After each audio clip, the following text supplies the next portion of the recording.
শ্রী চৈতন্য নিত্যানন্দ চাঁদ প্রভু জানো বৃন্দাবন দাস রস গান রে।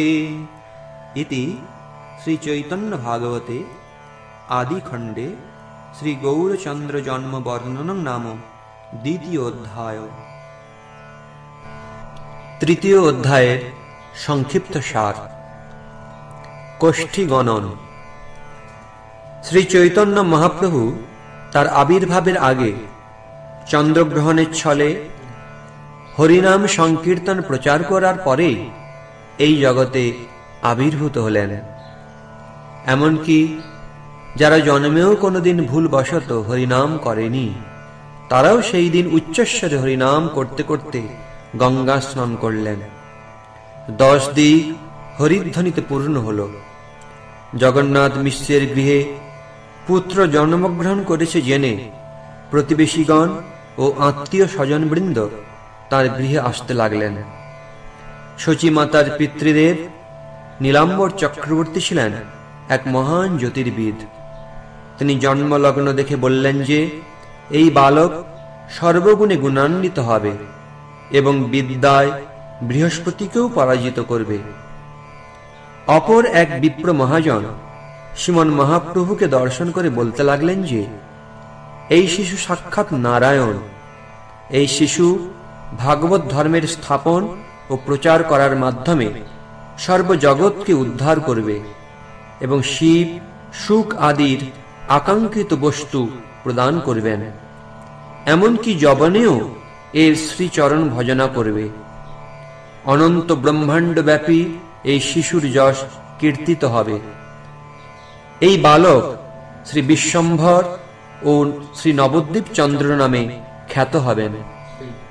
বিপ্রবর শ্রী মহাপ্রভুর দিব্য কোষ্ঠী তৈরি করলেন বটে, কিন্তু পরবর্তীতে যে এই পুত্র সন্ন্যাস গ্রহণ করবেন তা শচীমাতা ও জগন্নাথ মিশ্রের কাছে গোপন রাখলেন, কারণ এটি শুনলে তাঁরা দুঃখিত হতে পারেন। এই সময় মহাপ্রভুর দুর্লভ শিশুরূপ দর্শনের জন্য স্বর্গের দেবমাতাগণ সাধারণ মানব স্ত্রীর রূপ ধারণ করে শ্রীমন মহাপ্রভুকে মস্তকে ধান ও দুর্বা দিয়ে চির আয়ু হোক বলে আশীর্বাদ করলেন। শচীমাতা অপূর্ব সৌন্দর্য সমন্বিত দেব নারীদের কিছু জিজ্ঞাসা করতে সক্ষম হলেন না। পরিবর্তে তারা শচীমাতার চরণ ধুলে নিলেন। জগন্নাথ মিশ্রের গৃহে এবং নদিয়ার সর্বত্র এক মহানন্দের উদয় হল, যা বর্ণনা করা বেদ ও অনন্ত দেবের পক্ষেও অসম্ভব। শ্রী চৈতন্য মহাপ্রভুর জন্মতিথি ও শ্রীমন নিত্যানন্দ প্রভুর জন্মতিথি অত্যন্ত পবিত্র। এই তিথি ভক্তি সহকারে পালন করলে কৃষ্ণ ভক্তি লাভ হয় ও অবিদ্যার বন্ধন দূর হয়, এবং বৈষ্ণব তিথি পালনেরও একই ফল।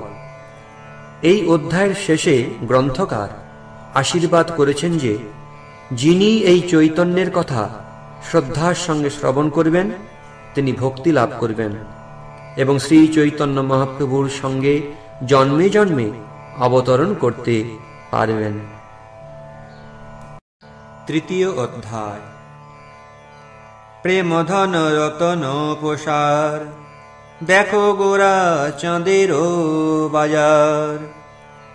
হেনমতি প্রভুর হইল অবতার, আগে হরি সংকীর্তন করিয়া প্রচার। চতুর্দিকে ধাইল গ্রহণ দেখিয়া, গঙ্গা স্নানে হরি বলি যায়েন ধাইয়া। যার মুখ জন্মেও না বলে হরি নাম, সেহ হরি বলি ধাই করি গঙ্গা স্নান। 10 দিক পূর্ণ হইল উঠে হরির ধ্বনি, অবতীর্ণ হইয়া হাসেন দ্বিজ মণি। শচী জগন্নাথ দেখি পুত্রের শ্রীমুখ, 2 জন হইলেন আনন্দ স্বরূপ। কি বিধি করিব ইহার কিছুই না স্ফুরে, আস্তে ব্যস্তে নারীগণ জয় জয় ফুকারে। ধাইয়া আইলা সবে যত আপ্তগণ, আনন্দ হইল জগন্নাথেরও ভবন। শচীর জনক চক্রবর্তী নীলাম্বর, প্রতিলগ্নে অদ্ভুত দেখি বিপ্রবর। মহারাজ লক্ষণ সকল লগ্নে কহে, রূপ দেখি চক্রবর্তী হইলা বিস্ময়ে। বিপ্র রাজা গৌড়ে হইবে হেন আছে, বিপ্র বলে সেই বা জানিব তাহা পাশে। মহাজ্যোতির্বিদ বিপ্র সবার অগ্রেতে, লগ্নে অনুরূপ কথা লাগিল কহিতে। লগ্নে যত দেখি এই বালক মহিমা, রাজা হেন বাক্যে তাঁরে দিতে নারী সীমা।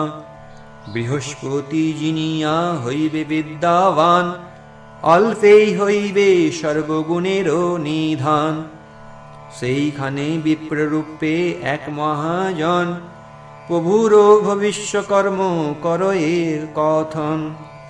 বিপ্র বলে এই শিশু সাক্ষাৎ নারায়ণ, ইহা হইতে সর্বধর্ম হইবে স্থাপন। ইহা হইতে হইবে অপূর্ব প্রচার, এই শিশু করিবে সর্বজগত উদ্ধার। ব্রহ্মা শিব শুক যাহা বাঞ্ছে অনুক্ষণ, ইহা হইতে তাহা পাইবে সর্বজন। সর্বভূত দয়ালু নির্বেদ দর্শনে, সর্বজগতের প্রীত হইব ইহানে। অন্যের কি দায় বিষ্ণুদ্রোহী যে যবন, তাহারও এই শিশুর ভজিবে চরণ। অনন্ত ব্রহ্মাণ্ডে কীর্তি গাইব ইহান, আবিপ্র এই শিশুরে করিবে প্রণাম। ভাগবত ধর্মময় ইহান শরীর, দেবদ্বিজ গুরু পিতৃ মাতৃভক্ত ধীর। বিষ্ণু যেন অবতরী লওয়েন ধর্ম,